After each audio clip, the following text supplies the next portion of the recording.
ድና የተወደዳችሁ ፋፊት ቤተሰቦች እንደምን አላችሁ? በያላችሁበት የዓለም ዳርቻ ሰላማችሁ በዘት ተረፍረፍ ይበል እያልን እንደምን ጊዜም ዛሬም በአዲስ እና በትኩስ ወደ እናንተ መተናል። እንደምትከታተሉንና እንዲሁም በቅንነት እንደተለመደው ላይክ ሼር እንደምታረጉን ተስፋ እናረጋለን። እንግዲህ ዛሬ የመጣ ነው በህያብ አዲስ ተከታታይ ድራማ ነው። ህያብ አዲስ ተከታታይ ድራማ ክፍል 6 ተለቋል።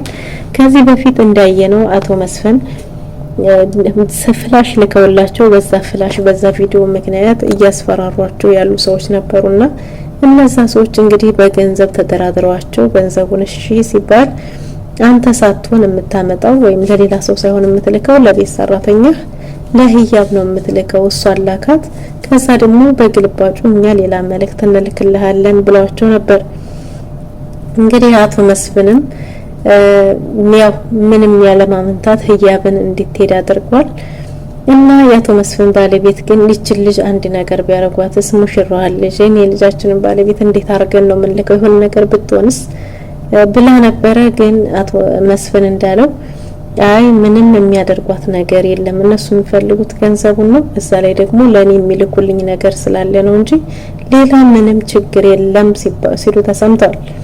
እናም እንግዲህ ህያብ ያንን ገንዘብ ይዛ በሪያድ ወደዛ ተባለው ሰው ሄዳ ነበር። ነገሩ እውነታው ግን ምንድነው?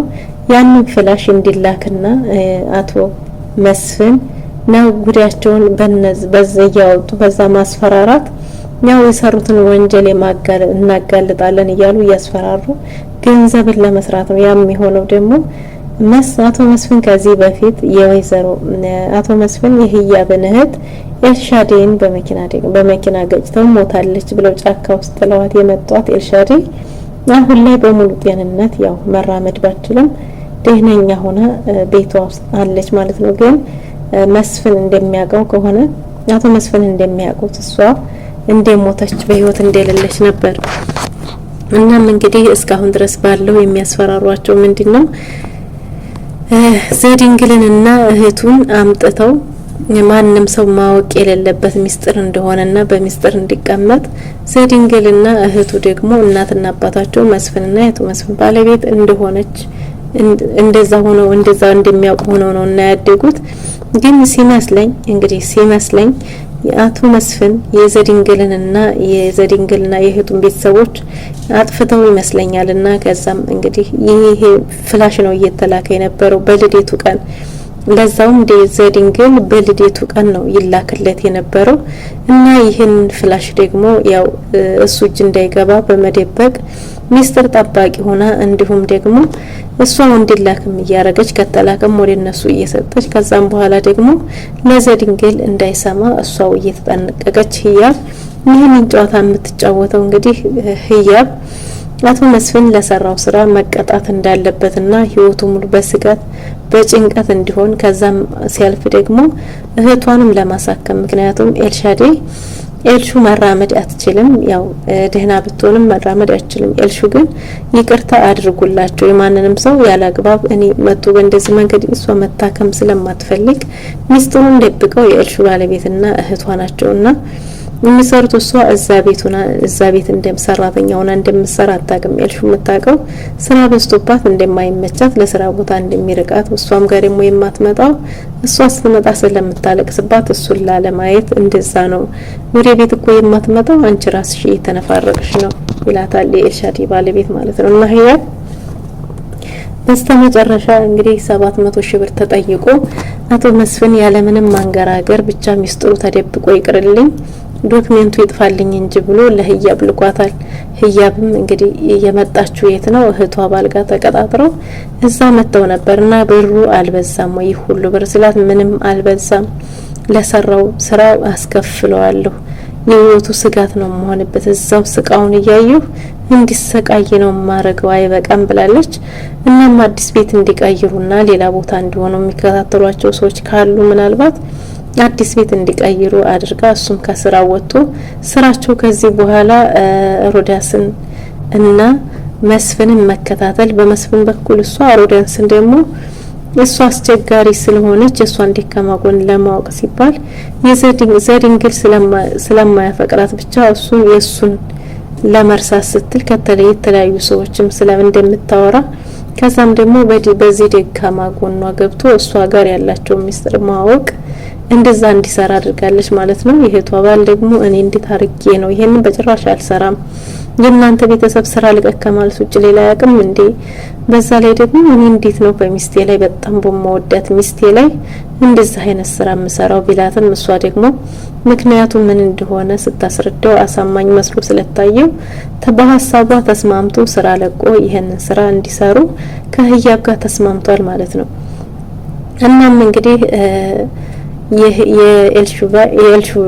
የኤልሹ ፍቅረኛ እንግዲህ ጧት ይወጣል፣ ማታ አምሽቶ ከበፊቱ በተለየ ሲመጣ ተቆጥታ ብትጠብቀውም እሱ ደግሞ ከእህቷ ጋር አንዳንድ ስራ መስራት እንዳለበትና ቢዚ እንደሆነ ግን አንዳንድ ነገሮችን አግዟት ማረፍ እንደሚፈልግ ጧትም ከእህቷ ጋር ቀጠሮ እንዳለው ነግሯታል። ግን የደበቃችሁኝ ሚስጥር ብትልም የደበቋትን ሚስጥር ግን እሷም ሆነች ህያብ ለኤልሹም እሱም ሆነ ለኤልሹ እሱም ሆነ ህያብ መናገር ያልፈለጉበት ምክንያት እሷ በይቅርታ አለፉ ስለምትል ማለት ነው። እናም እንግዲህ ህያብ ለደቂቃ መጣ ወሬ እንደጀመሩ ወደ ዛሬ ታድሪያለሽ አይደል እያለች አሳለስ ልክ ሲደውል ሮጣ ተመልሳ ስትሮጥ ቤት ሄዳለች። ቤት ስትሄድ ደግሞ ምን ተፈጠረ፣ ምን ሆንሽ፣ ምን አሉሽ፣ ምን አደረጉሽ ሲባል ምንም ያደረጓትም ነገር እንደሌለ ምንም እንዳላሏት ብቻ አይኗን ሸፍነው መንገዱን እንዳታይ እንዳደረጓት እነማን ምን የሚለውን እንዳላየች ለአቶ መስፍን ነግራለች ማለት ነው። የአቶ መስፍን ባለቤትም እንድታንቆራጠጠች የልጅ ሚስት ሙሽራዬን የልጃችን ሚስት አስገደልካት ገድለዋት ነው እያለች ስትንቆራጠጥ ቆይታ ነበር። ነገር ግን እውነቱ ያው ከቆይታዎች በኋላ እሷ ተመልሳ ወደ ቤቷ መጣ ምንም እንዳልተፈጠረ ብነግራቸውም እነሱ ግን በሀሳብ ማለት በተለይ የዘድንግል እናት ስትጨናነቅ ስለነበረ በቃ በሰላም ትመጣ ይሆን አትመጣም ይሆን እያለች ስትንጎራደር ነበር። እናም እንግዲህ አቶ መስፍን ይቅርታ ማለት አንዴ ይቅርታ በተባለ ሁሌ እያነሱ ማውቁሰል አይደለም ብላለች ባለቤታቸው። እሳቸውም ደግሞ ይቅርታ ባልኖሩ አንቺ የተገበርሽው ተግባር በፍጹም ሊያኖር የሚችል አልነበረም ብለዋል። ስለዚህ ዘድንግል ሮዳንስን እንዲያገባ የተደረገው ምንድነው የሮዳንስ አባትና የዘድንግል እናት አሳዳጊ እናት የፍቅር ግንኙነት ስለነበራቸው ብቻ ከዛም እንግዲህ በፍቅር ግንኙነታቸው እንዳይቀጥሉ ሲባል አስገድደው አቶ መስፍን የዘድንግልና አሳዳጊ እናት እንዳገባት ክፉና ጨካኝ እንደሆኑ አይነት ነገር ተናግራለች። ግን ቢሆንም ደግሞ እኔ ራስ ወዳድ ስላልሆንኩና በይቅርታ ስለማልፍ ነው ስንት ነገሮችን እያወቁ እንዳላወቀ ዝም ያልኩሽ ብላትም ታዲያ ይቅርታ ማለት እኮ አንዴ ይቅር በተባለ ነገር ሁሌ እያነሱ መውቀስ አይደለም ብላለች። ከዛም እንግዲህ እነሱ በእንደዚህ እየተነታረኩ ያለ ዘድንግል መጥቷል።